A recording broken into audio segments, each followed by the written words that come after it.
just leave it here because of plug. You got another plug over there? No. Okay, this is fine. That's good enough. Mm-hmm. Do I have to talk loud? No, not if you don't want to, no. Well, Angelo, you asked me why I decided to be a plaster. Mm-hmm. The reason why, because I asked my dad to be some kind of professional. When I was 8 years old, I was born in Lake Arthur, Louisiana, and raised there. And he had a job working in a rice mill, and we was the only blacks living in that little town, and played with white kids all the time. And one of the white kids I was playing with, his father was an engineer on a train, and he came by the rice mill to switch the engines in the cars, and he used to take me in the caboose with him and let me pull the trowel and put the brakes on and everything like that. So I decided I wanted to be an engineer. Yeah. So I went to my father and told my father I want to be an engineer on a train, pull the pilot, be a pilot. He told me, son, he said, before you be able to pull that throttle, he said, you'll be so old, you won't be able to enjoy it. He says, why don't you take up some kind of a building trade and say something that you can make a living four corners of the earth. I said, what are you talking about now? He said, bricklaying, plastering, carpenter, electrician, something like that, something in the building trade. And when he told me something about plastering, I thought he was talking about sticking plaster that you put on your body. I didn't know nothing about plastering because I didn't see any of it done before. So I told him, how about a white collar job? He told me that you could make any job a white collar job. All you got to do is wear it.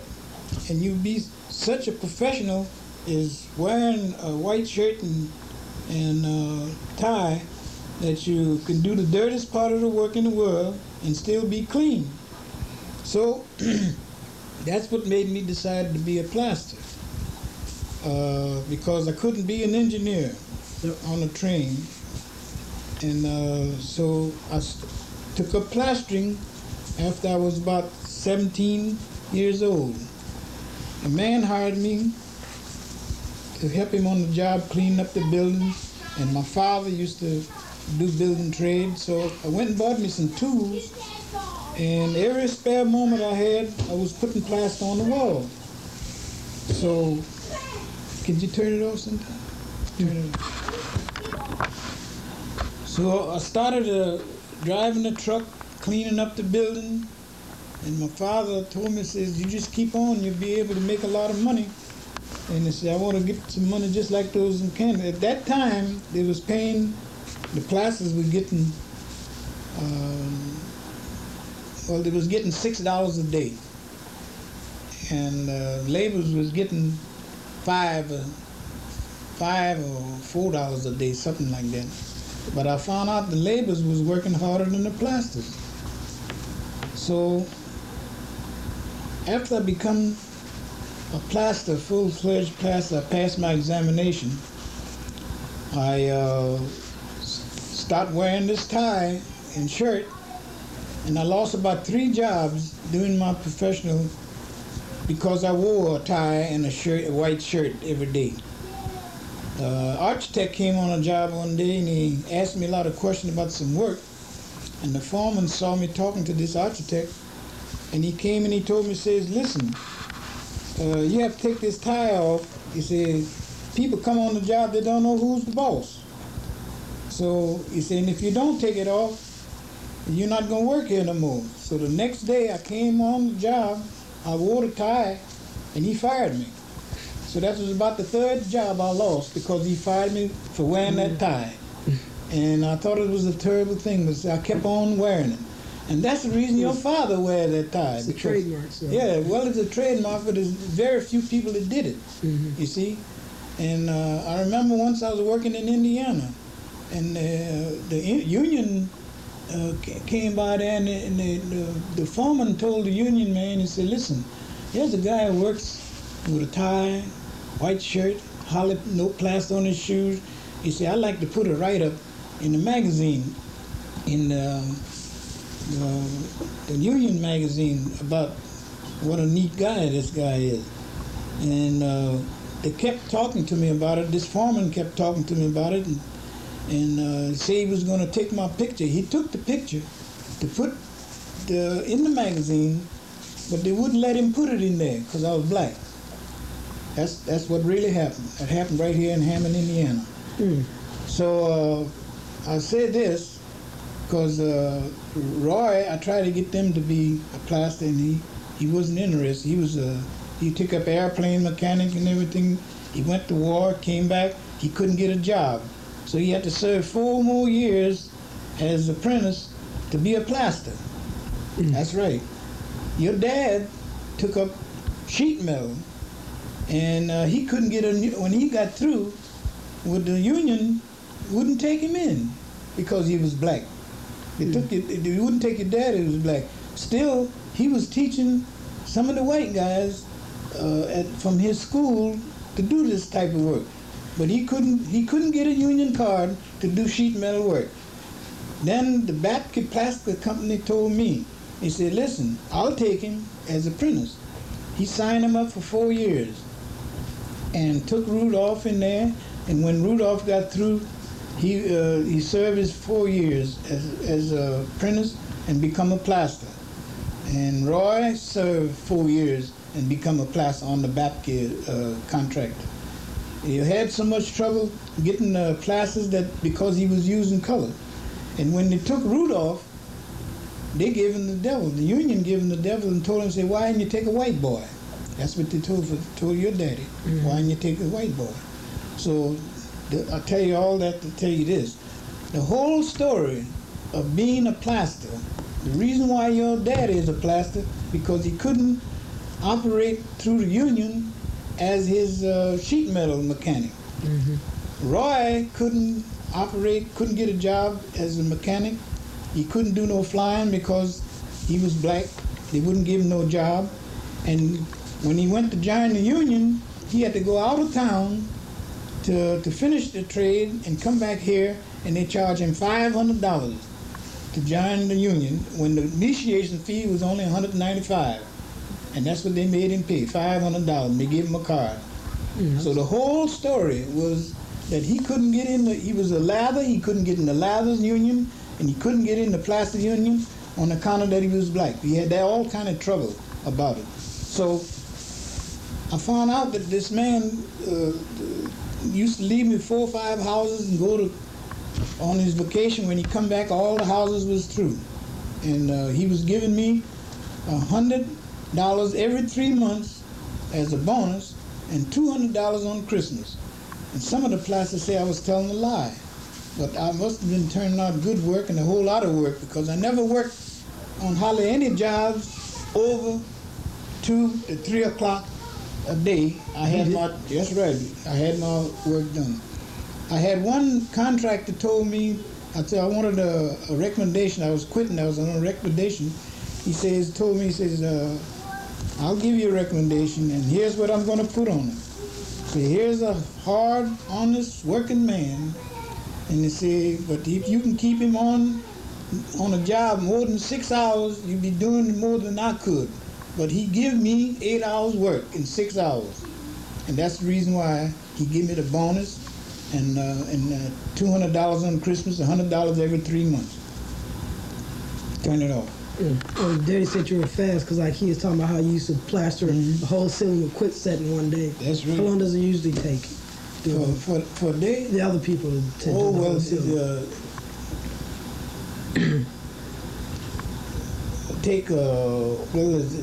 They did it the old-fashioned way. I had tricks doing it.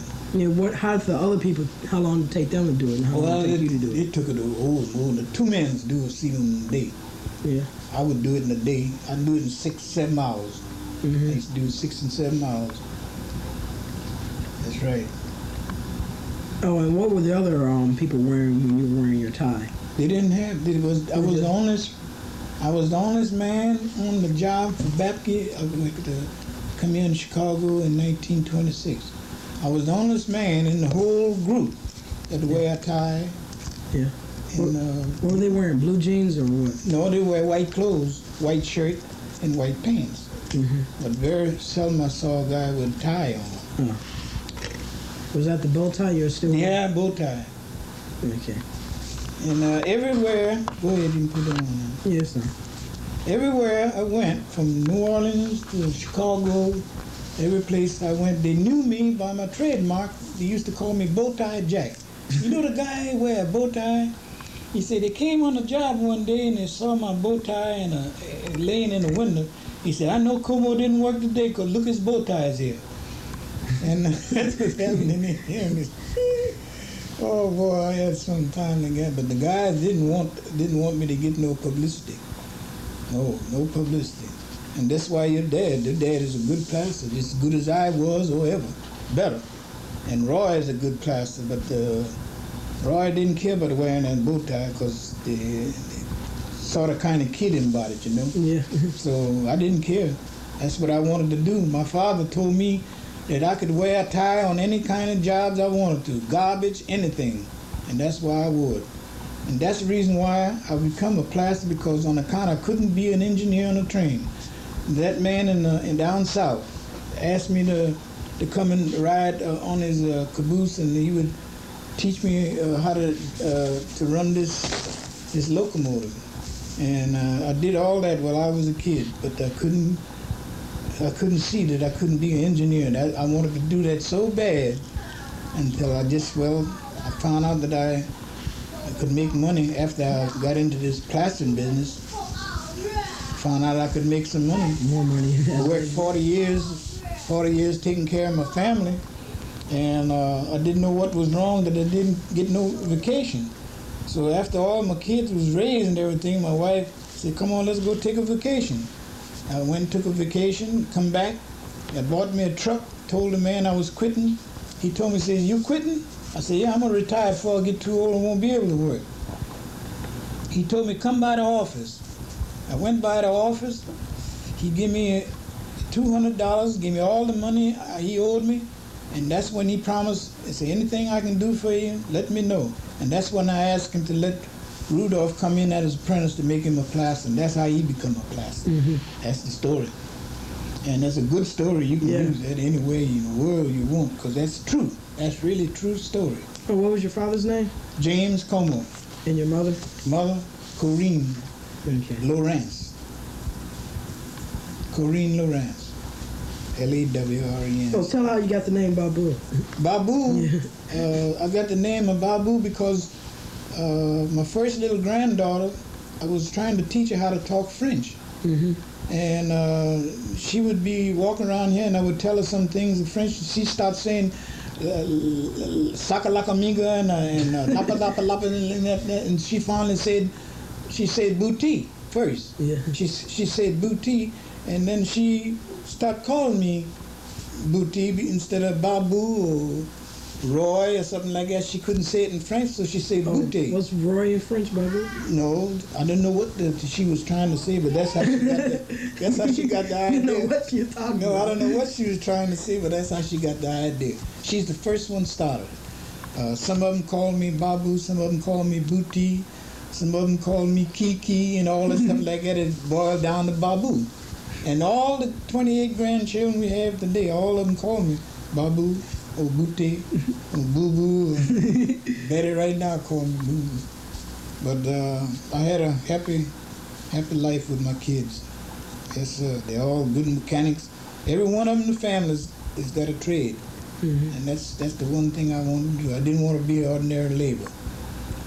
But that was a shame about those things that happened way back when, you know. People didn't want to give you the opportunity to be things, you know. And I was a ventriloquist. I bought a book. Ventriloquist? Yeah, a ventriloquist. And I bought a book, and I taught my own self how to be a ventriloquist.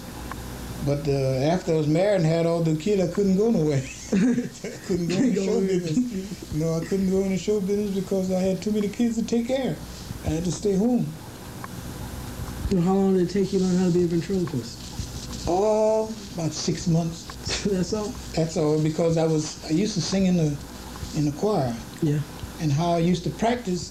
I used to practice while I was singing, and they didn't see my mouth open. Yeah. They could hear me, but they didn't see my mouth moving. That's how I discovered I was ventriloquist. Because the leader, the band leader, told me, he says, "Como, I don't see your mouth moving." He said, "Why don't you sing?" I said, "I'm singing." He said, "You're not singing." I said, "Yes, I am." He stopped everybody from singing and said, "Now do your part." And I did it like a ventriloquist, and they all told me I was a ventriloquist. That's how I found out that I was. Because they I couldn't was tell. one. That's right. That's right. I was one, and I didn't know it until somebody else told me. I didn't have confidence. I thought the people could see my mouth moving. Yeah. See, but that's how I discovered I was.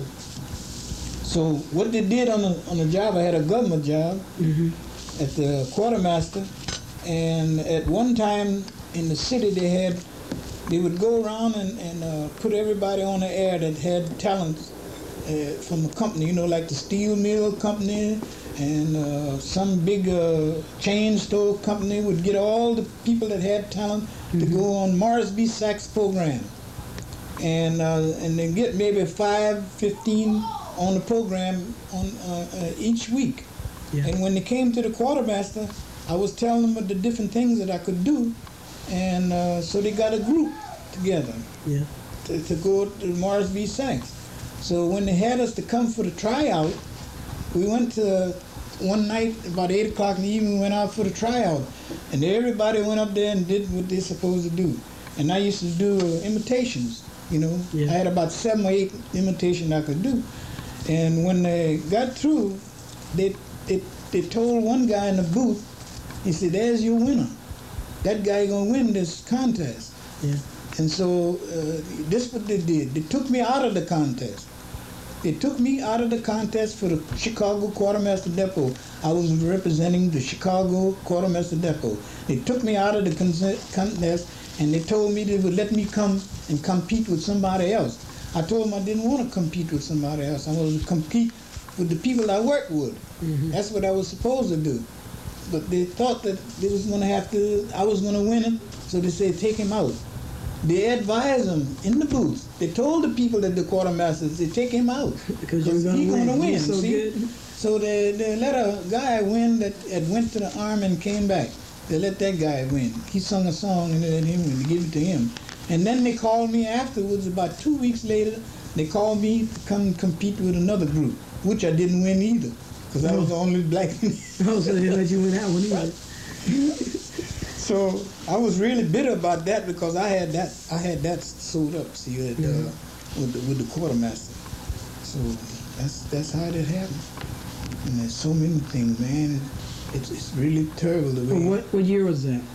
Oh, How old were you? That was in 19. Say 40, around 40, 44, 46, 47, somewhere around in there. That you're in the contest? Yeah, yeah. And how old were you when you found out you were a ventriloquist? Oh, I was 40-some years old, man. Yeah. Yeah, 40 years old. I was too old. Yeah, I was too old, because I was already inducted in the Army. I was working for the Chicago Quartermaster Depot. I was working over there, and I almost went to jail there because I was a conscientious rejection of war, you know. Yeah. And they had judges come there and interview me and everything. And but they asked me why I didn't want to go to war. I said, because I never had a chance to do the things I wanted to do legally. I said, they never give me a chance. I was beat out of everything that I could have a chance to do. They didn't want to give it to me. I know the reason why they didn't want to give it to me. There's so many places I'd go look for a job, and some of them would tell me we don't hire Negroes, and some of them would tell me we don't need anybody, and they had all whites, and I was turned away so many times, and I really was hurt. See, but when the war broke out, I went to the station to try to join the Army, and I was too young. That was in 1917. I was about 12 or 13 years old, and they told me that I said, well, let me be water boy. You're too young. Get out of here. And so they wouldn't let me go. I want to be water boy, but I didn't know. Water boy in the army. Yeah, water boy in the army. I wanted to be water boy in the army. I wanted to go so bad because so many of my white friends, that I played with went. And the little boys that I used to play with, they used to come to my house and sleep at night. And I used to go to their house and sleep at night, but when I went to their house to sleep at night, I have to wait until dark to go to their house, to sleep, and leave early in the morning so the neighbors wouldn't see me. Oh, yeah. Because if the neighbors would see me, man, there'd be a big stink around that little town, That's what really did happen. But these people that I used to be friendly with, like they was Frenchmen. There's the boy name was Nelson Richard. He had a store in Lake Arthur, Louisiana. And he stuck up for me everywhere we went. We went together, and we used to go hunting, fishing, and things like that together. And then they start calling him nigger lover in that little town. He had a lot of trouble in that town with the white boys because we used to be together all the time. Yeah. And that caused a lot of trouble with them. But we finally moved away from there. And then I went to New Orleans. My sister went to New Orleans, so. That's what happened. It's a good story. Yeah. You can speak French? You know how to, can you speak it? Listen, when I was working at the quartermaster, I never did think that the French that I know how to speak would ever help me for a job. But on my application, they had on there that I could speak French. See? Mm-hmm. So when they would have trials and stuff like that at the quartermaster with the Germans, and Polish people like that, they'd call me to translate what they were saying. The Frenchmen. Yeah. The Frenchmen said those people that was speaking French. They wasn't Frenchmen. They was German, but they came from the Rhine River, and they could speak French. So I had 300 German prisoners under my supervision over here, teaching them how to wash walls and seal them. But they put them with me to punish them. Yeah. They put them with me because they didn't think they was going to take orders from me. And I had them singing God Bless America. That's right. I had them singing God Bless America. They worked for me real hard. And the way this happened, the guard, one morning, one guy wanted to come work in my group. And the other guy, the guard told him, no, you don't work with Como, you go work with the other group. And just for being meanness like that, he took a gun and hit him in the back of the head and busted the back of his head. I picked the boy up and got him to the doctor and saved his life. But news got out at Camp Stokely that I had saved his life. And all the German prisoners was out there knew me. You understand? They come to the quartermaster and work around there. They all want to be in my group, see? And that's how I said, the General Brzezinski come to me and told me, I never dreamed that you would get along with these prisoners like this. I said, why? He said, well, we put them with you to punish them. Punish who? You or the prisoners? Punish the prisoners. Oh, because they want to give them to make them take orders from a black man. You understand? Yeah. And I had them singing "God Bless America." They got me so along well much. with you. Yeah, they used to want water and stuff like that. So give them water and stuff like that. With a bunch of them, they got captured in Africa, And well, I treated them nice. There was some boys in there, 17, 18 years old, that came here from Africa. They was on a mission from Africa on a boat, and the boat sunk, and they got them. That's where they captured and brought them here, and put them out at Camp Stokely. That used to be an army camp? That's an army camp out there. They put the prisoners there, and they'd bring them to the quartermaster where I was working at, to give them to me to help them wash the walls. They had them working over there, you see, and that's how I had them over there working for me. Of course, they were working for what the else government. what else was on this army camp? Well, I don't know. I never did go to the camp. They used to bring them there in a bus. Oh. They brought them at the quartermaster in the morning in a bus. Then they give me so many, so many would work for somebody else. I'm confused about what a quartermaster is. Quartermaster is a place that they supply all the food and clothing, gloves, shoes, and things like that. That's what a quartermaster is. Where they have all the goods that ship out to the camps. Okay. Wherever the different have the overseas. And they had a research laboratory over there too. One of the greatest in the world. A research laboratory is a place where they test the food, by putting it in hot and cold and canned goods. They put bacon and stuff like that in canned goods. They had that research laboratory over here at the Chicago Quartermaster. and they would open boxes and test them, and looking for rejects and stuff like that to send them over. And that's where I was working at. I had a key job over there working the quartermaster. Yeah. Oh, you had another job besides keeping charge of the prisoners? Oh yeah, I used to work in the post engineer. I worked in the post engineer. I used to paint. I used to put cover pipes. Pipe covering. I did that. Plaster. I used to do plaster. Bricklaying. I used to do bricklaying. Did everything. Yeah, I did little everything because I was working for the post engineer, and they always had something to be done there. You see. And even at that, they beat me out of something over there. They had a suggestion box, that you suggest. You make a suggestion and you get money for it. If it was a good suggestion, you get paid for it, you see. Yeah. So my supervisor had me to put what I thought could save them money. I'd put in the box. So by me being a plaster, they was using wood fiber and didn't put no sand in it, so they had to use pure wood fiber because they didn't know no better. Yeah. I told them they could put so many shovels of sand and a bag of wood fiber would go further. So I put that in the suggestion box, and I got beat out of it. You signed your name to it and everything? Yeah, I signed the name, and I put that in the suggestion box, and the superintendent got credit for it.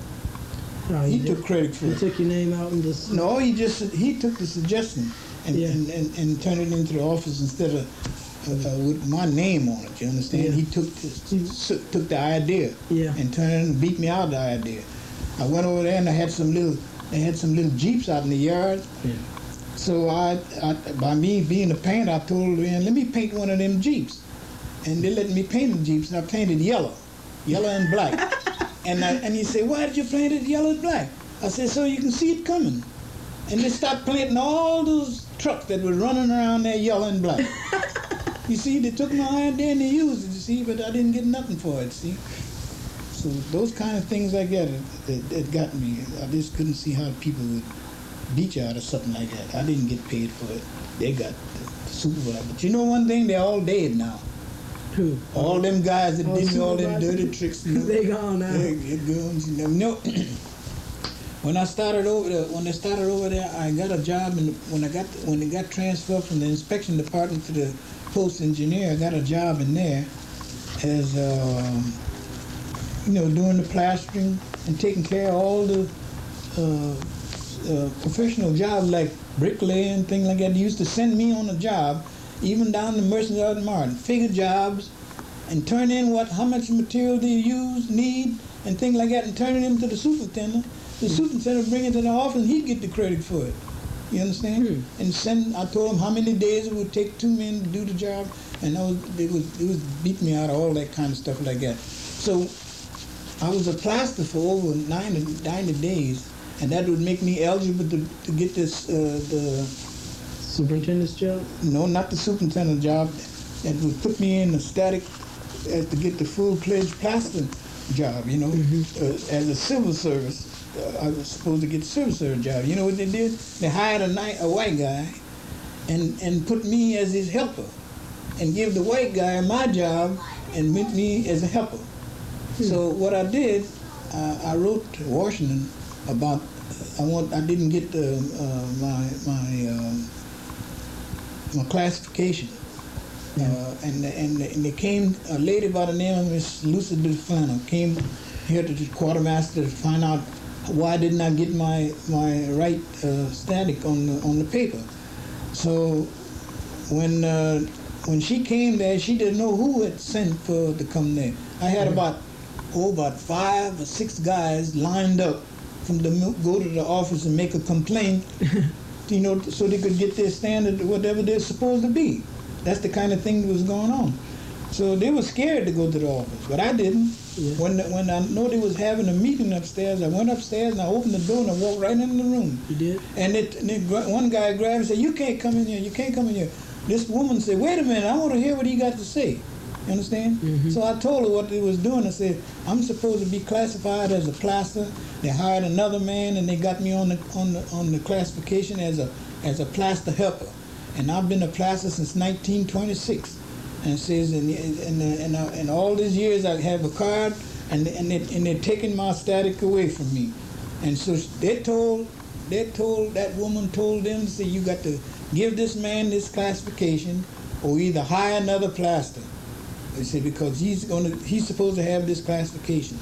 They told me they was gonna take care of everything after the woman go away. She said, no, we're gonna take care of it now. And they made him give me my classification. That's how I got the classification at Chicago Quartermaster as a plaster, full-fledged plaster. Got my classification. So all those things. That's a good. Yeah. What year did you retire from plastering? Oh, I retired when I couldn't have no more work. When I didn't have no more work, I had to do every job nearly I had in Chicago as a plaster. Yeah. When the wintertime come, they lay the blacks off and keep the whites. That's the trouble I had, you see. So I never stayed with one man too long, because that's when the wintertime come, they lay you off and keep the white guys on, you see. Yes, I work on the. So what did you do in the winter I time? work on the county hospital. They told I worked for Bapke on the county hospital, and they told him, said, we can't let no blacks do no finish because they can't do no finish. He said, listen, I got some blacks can do finish, and so they put us there on a tryout over here at the county hospital. They put us on there under the tryout. The man came, the supervisor came there, and they looked at the work. He said, man, that's all right. He said, oh, you see, and he was just tickled to death about that. And I worked for McNulty Brothers, way out there in the Chicago Heights, and they said no color couldn't do no white coat, you know. Yeah. So we was about 4 blacks out there. I worked there until I got ready to quit.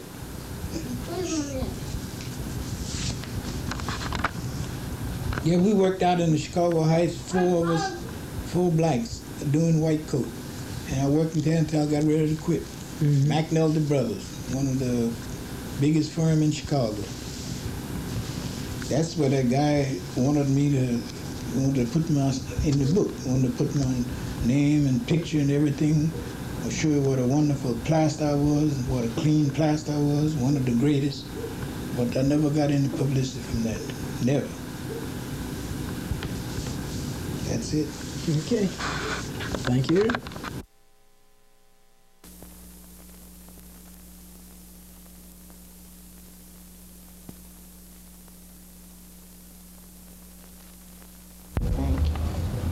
They used to know something.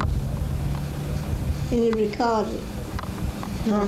But it recorded. Yeah, so all you do is just talk. Let me see, what was I supposed to say? Like how you grew up on the farm. Yeah. Just tell me a little bit about that. Oh, from a little girl. Yeah. I was writing a story once too. I don't know how that ended. Yeah, when I was a little girl, my father had all, you know what I mean, like everything that, you know, like ducks and geese and chickens and guineas and let me see what else. Goats, remember goats? Yeah. Nanny goat and Billy goat, and let me see what else. Cows. I'm trying to think of what else. Big farm. And I'm trying to think now. I had it together once because I was writing it. And but I said I wasn't going to publish it till let the kids, you know, do that after I was gone.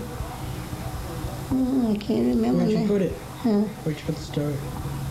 That's what I don't know. It's somewhere here, but I don't know where I put it. In the basement somewhere? Oh, tell me about the museum then that you used to have. Oh, that's right. I had a museum, didn't I? Yeah. And, well, now, you know, little Rudy went down there to clean it up.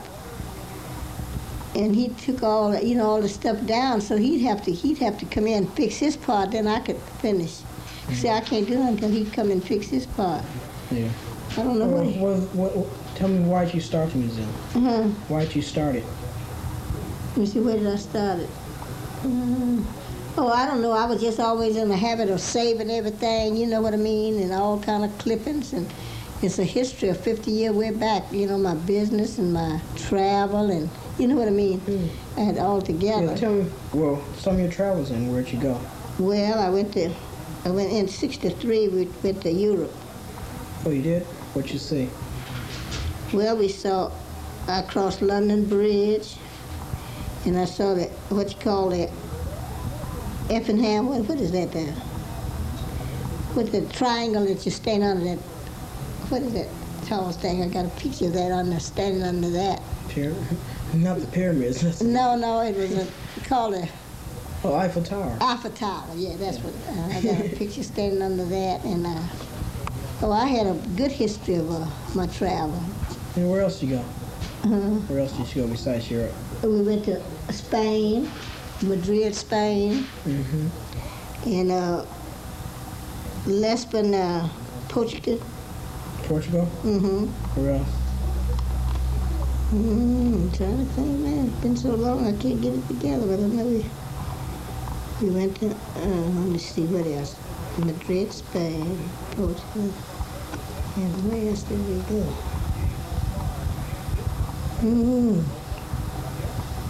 Because we went to another place. I'm trying to think where it was. Yeah. How many times did you go to the Bahamas? Yeah, we went. We went to what's that place called? Nassau? Nassau. Yeah, we went to Nassau. There's another place over there we went. I can't think of the name of it. Nassau and something else. But we didn't stay there long. We just went there. You know what I mean? We didn't spend much time. Just visit. Just went there. We left one morning and flew across the water. You know. Yeah. I think you have to fly across. We flew across and spent a day over on there. Did you go to Hawaii? Yeah, I've been to Hawaii. Let me see. I'm trying to think. We was near the, what you call the Diamond Head. Yeah. We could see the Diamond Head. Oh, you saw that? From our hotel, we could go up on the back and look over and we could see the Diamond Head. You know, we that close with the hotel. I forget the name of it. But, let me see, I'm trying to think of what else. You know, it's been so long, I had it together one while, but I haven't had it on my mind, you know, for a long time. But it was a good, I mean, it's something that I can remember. You know, myself, but I can't explain it. Oh, yeah, you can think about it. Yeah, we traveled. We went by plane. Well, we went all the way to what do you call it, TWA? Oh, yeah. We was leaving one place to another. What else did you have in your museum? In my museum? Yeah. Let me see, what did I have in my museum? You had a lot, I noticed you had a lot of pictures in there, yeah. Yeah, I still got them piled up down there because little Rudy was supposed to do something from it. Pictures of what? He wanted to know. Wait, pictures of, oh Lord, I can't even think of it. Just the family and where you went. Friends, because he went down there, he said he saw pictures of Bob Hardin and Gladys, you know, remember them, Queenie? And who else? They all piled up down there, and I need to hang them up, you know, but I just, little Rudy was supposed to do, oh yeah, he put hooks up. Business. He's more interested. We know this not together now, but of what it consisted of. Like your business. Yeah, but my business, my travel, my Tell me friends. about your business. Tell how you started the store. Well, Thank you. I'm trying to think now.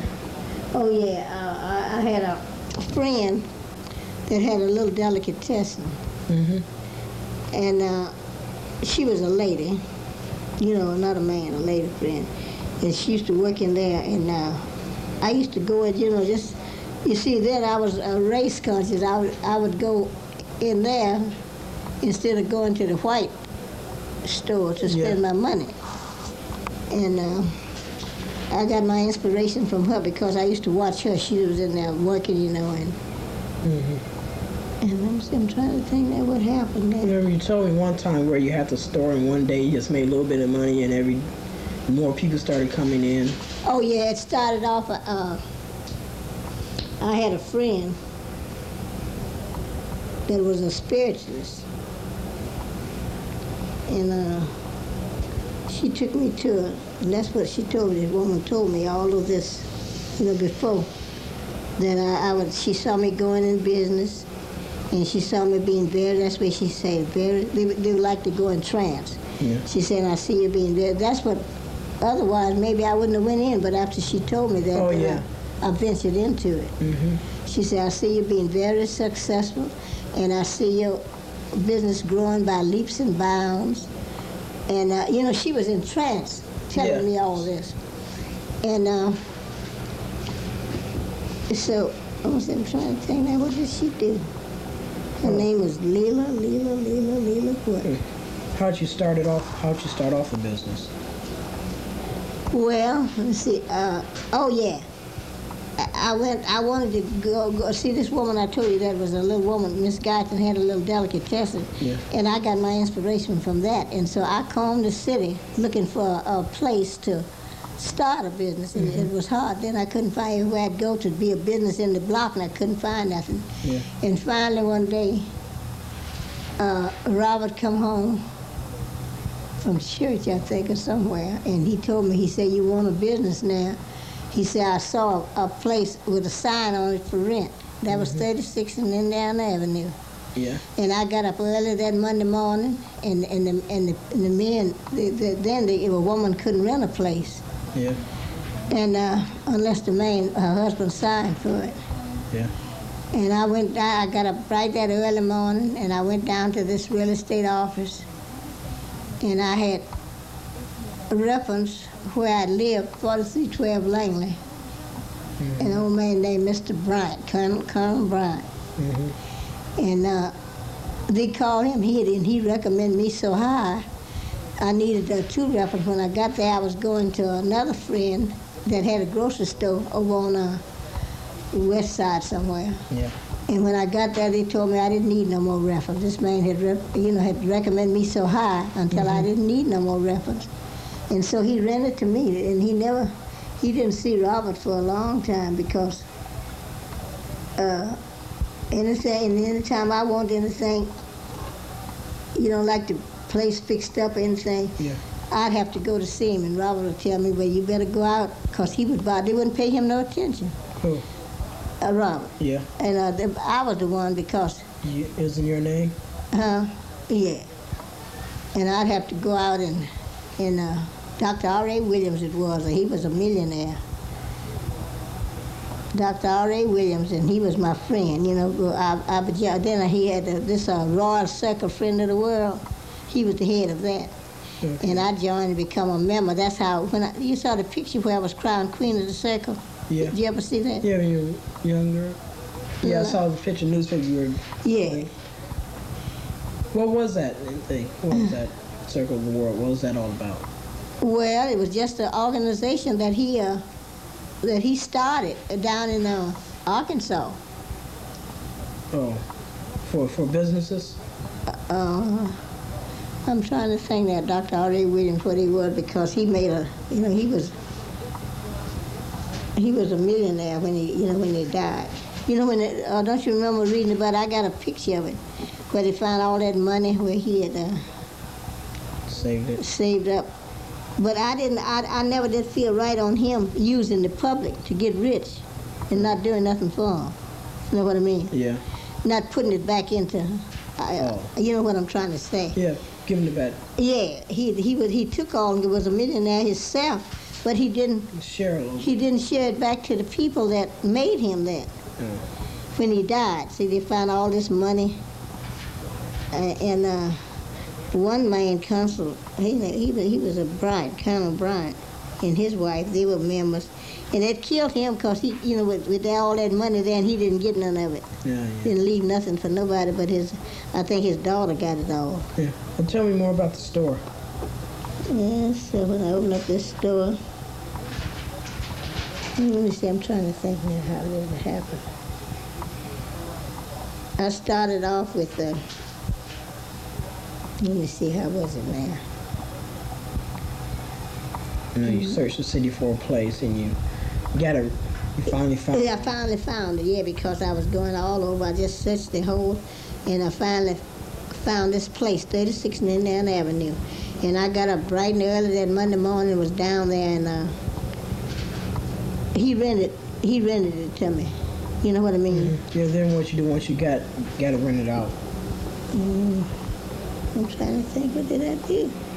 Because I worked in it. We lived in the back of the stove for 17 years. You know what I mean? Yeah. And we raised the kids back of that stove. And I used to come out, and work, come out the back and work in the stove.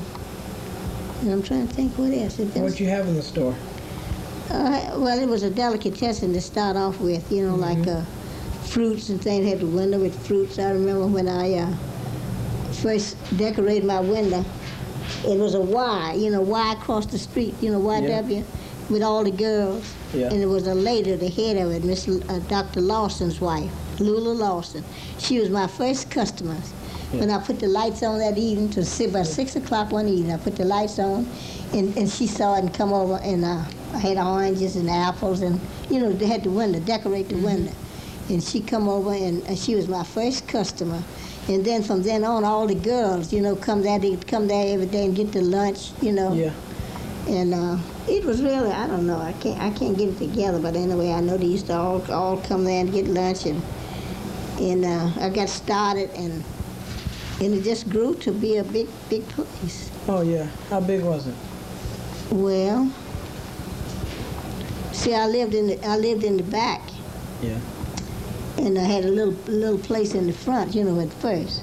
And then it grew, so I took the whole store, and I moved to the Other side, you rented out another place? I lived in another place and had the whole corner for business. Oh, so you moved out from the back and then used that? And had the whole side. That's where Okay. So, and I stayed there till, let me see, I'm trying to think. Child, I can't get it together, but I have to place it, But But when did you sell the store? then, let me see, how was it? Because I didn't want to, because I was able to work in there, but it seemed like I took sick or something, looked like Robert and them say I wasn't able to work in it, and they got rid of it. It was like a child I'd lost. Because,